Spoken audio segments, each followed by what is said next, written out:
Hi, grade 7. How's it going? It's Mr. Aaron here, and I'm going to help you with today's lesson on Gluskabe and Old Man Winter. So on your main page, if you click right here where it says Gluskabe and Old Man Winter,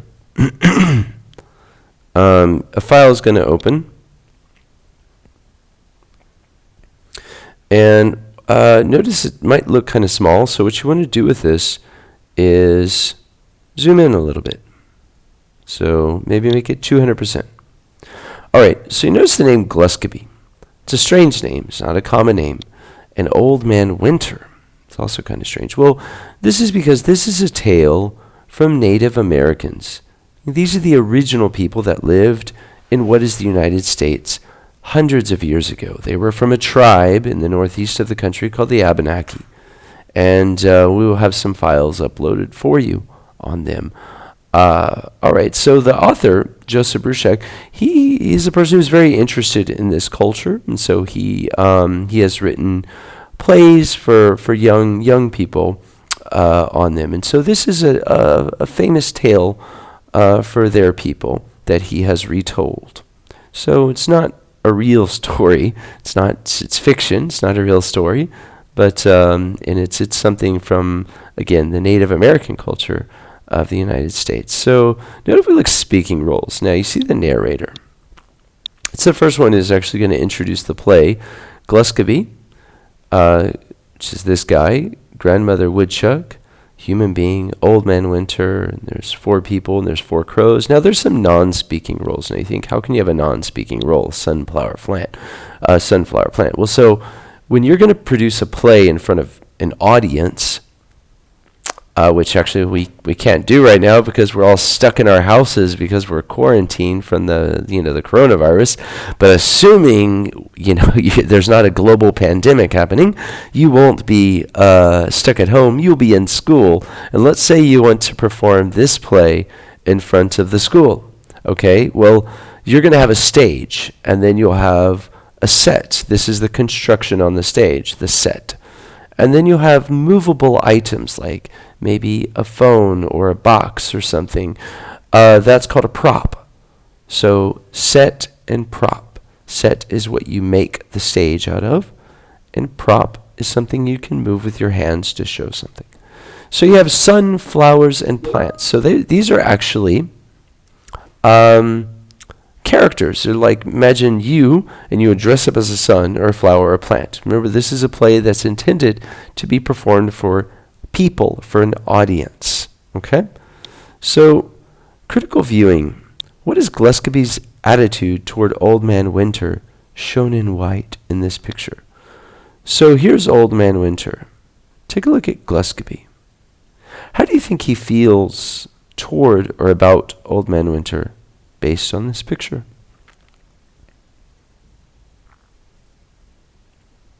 Well, we will read and we will find out more.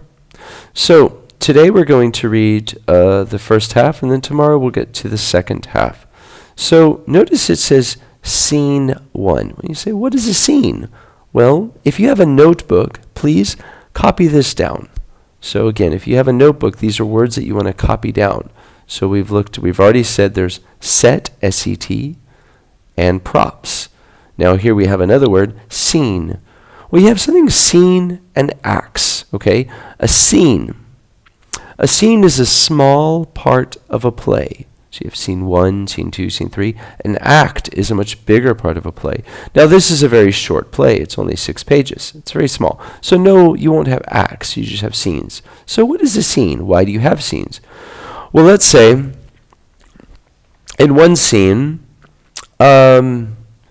let's make a play called Sitting at Home because of the coronavirus. So in one scene, you're in your living room and you're watching TV and you're having a conversation.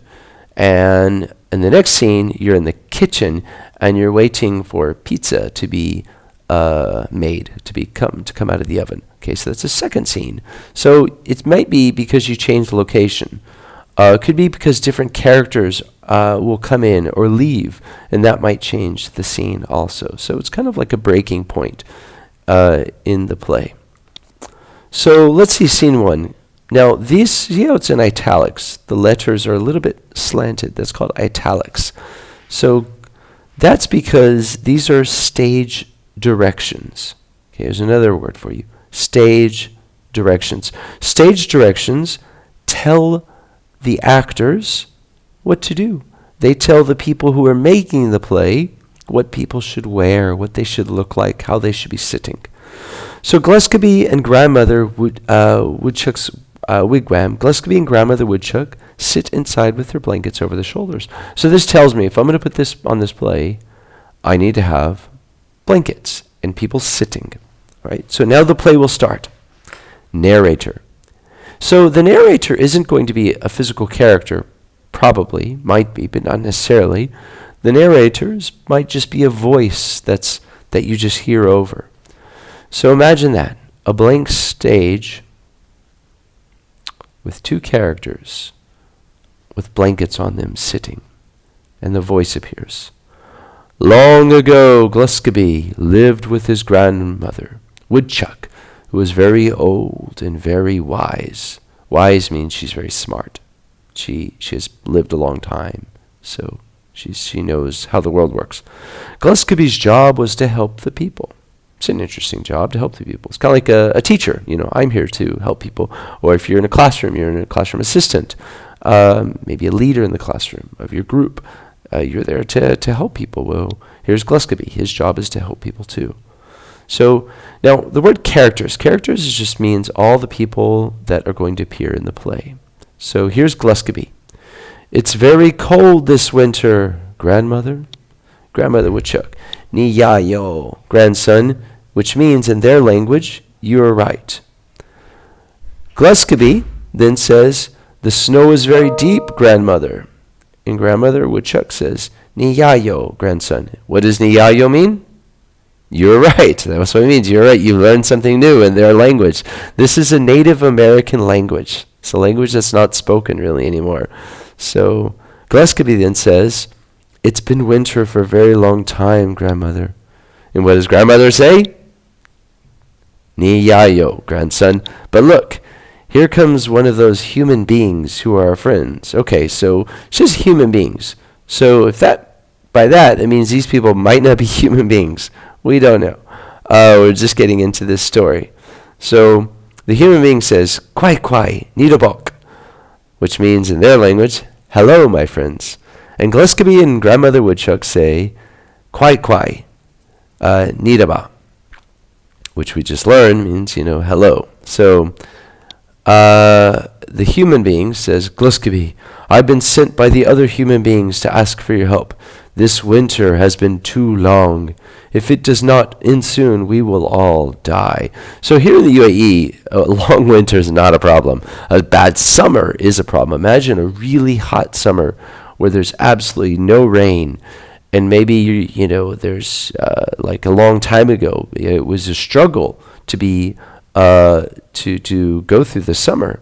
Now we have nice air-conditioned, houses, and we have Lulus to get food from, so life isn't so bad. But a long time ago, when people lived in different conditions, life was hard. And so in this part of the world, in the United States, it was very cold in the winter, and it was hard to survive sometimes. So kind of imagine that.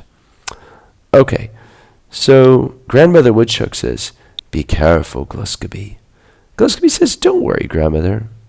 Winter cannot beat me. Now that's where the scene ends. It's like a moment of almost the suspense rises a little bit. So in a play, we have what's called conflict. Okay, conflict is the problem. So it looks like we have a problem here, right? The winter's pretty bad, and the people are coming to Gluskabe saying, hey, help. So that means Gluskabe needs to go to Old Man Winter. Wigwam, we're just thinking like his area where he's sitting, his house. So Old Man Winter sits in his wigwam, warming his hands over his fire of ice. Now, look at this. Fire made of ice. He's warming his hands. So what's strange about that? What do you think is strange? Yes, you don't warm your hands with ice, okay? So this is weird. Well, it's because this is winter. This is like Old Man Winter, and he likes it cold. So for him, the colder it gets, the better it gets. Now again, these are stage directions right here. So no one's speaking yet. The 4 balls of summer are on one side of the stage. So in other words, you would have either characters represent this or something that's physical, like a ball that shows this that's summer. So Gluskabe enters the stage carrying his bag and stands to the side of the wigwam door. He taps on the wigwam. Tap, tap, tap. Who's there? Now there's an exclamation mark. So again, that tells us how to read. You don't read it just nice and calm. Who's there? Or a question. Who's there? Instead, it's an exclamation mark. So it's a strong voice. Gluskabe says, it is Gluskabe. Old Man Winter says, ah, come inside and sit by my fire. So Gluskabe enters the wigwam. And so Gluskabe's going to tell him what's wrong. He says, the people are suffering. You must go back to your home in Winterland. So, because the winter was so long, they had this idea that, hey, maybe there's this man, there's this someone controlling this. So he's saying, hey, there's Old Man Winter, leave. We want spring again. We want to see the flowers. We're tired of seeing the desolate, snow. So he says, oh, must I? But tell me, do you like my fire? Gluskabe says, I do not like your fire. Your fire is not warm. It is cold. So, okay, start up the relationship between Gluskabe and Old Man Winter. What do you think about it? It's not good, is it? It's like an argument that they're having, correct? Okay, so Old Man Winter says, yes, my fire is made of ice, and so are you. And Old Man Winter throws a white sheet over Gluskabe, and Gluskabe falls down. So think of like the movies like Avengers or something, where there's like this superstar with the power to throw ice. Well, he just did that. So then Old Man Winter, he stands up, and Old Man Winter says, no one can defeat me. Old Man Winter pulls Gluskabe out of the lodge. Then he goes back inside, and he closes the door flat. Again, so we have stage directions here. So the sun comes out and shines on Gluskabe. Gluskabe sits up and looks at the sun. So imagine this beautiful, bright sun that Gluskabe wants. And Gluskabe says, that was a good nap, but I am not going into Old Man Winter's lodge again until I talk with my grandmother. So he's tired, but he realizes, okay, he's not listening to me. I need to go talk to my grandmother. So Grandmother Woodchuck says, it's still winter, Gluskabe. Did Old Man Winter refuse to speak to you? And he's like, well, he kind of threw a sheet of ice on me. That wasn't cool. And so Gluskabe says, we spoke, but he did not listen. I will speak to him again, and I will make him listen. But tell me, Grandmother, where does the warm weather come from? So Grandmother Woodchuck says it's kept in Summerland. So Gluskabe's like, oh, well, that's easy. I'll just go grab Summer and bring it over here. So he says, I'll go there and bring Summer back here. Grandmother Woodchuck says, grandson, the Summerland people are strange people. Each of them has one eye. Now, you think one eye. Well, it represents the sun. The sun is like, it's the eye of the sky, right? So these people who live in Summerland, they only have one eye. She says, they're also greedy. They do not want to share the warm weather. It will be dangerous. He says, why will it be dangerous? I mean, come on, So we're learning about Gluskabe. This is called characterization. So when we learn that he's very bold, he's brave, but he's also not too cautious, not very careful. He's overconfident. So they say the Summerland people keep the summer in a big pot. They dance around it. 4 giant crows guard the summer pot full of summer.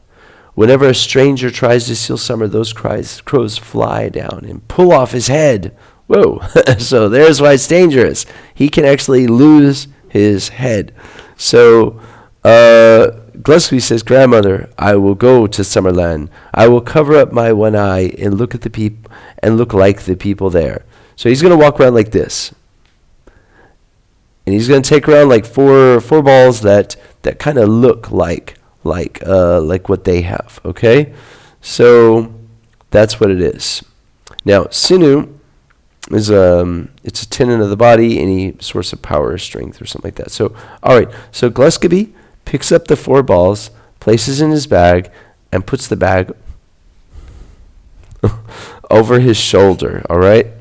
So that's where we're going to stop today, okay? So read this. We're going to finish this tomorrow, and then we'll have an assignment on it, okay? Thank you very much. I hope this is helpful for you. I do encourage you to read on your own also, finish reading on your own, and then we will complete the assignment together tomorrow. All right, thank you very much. Have a nice day.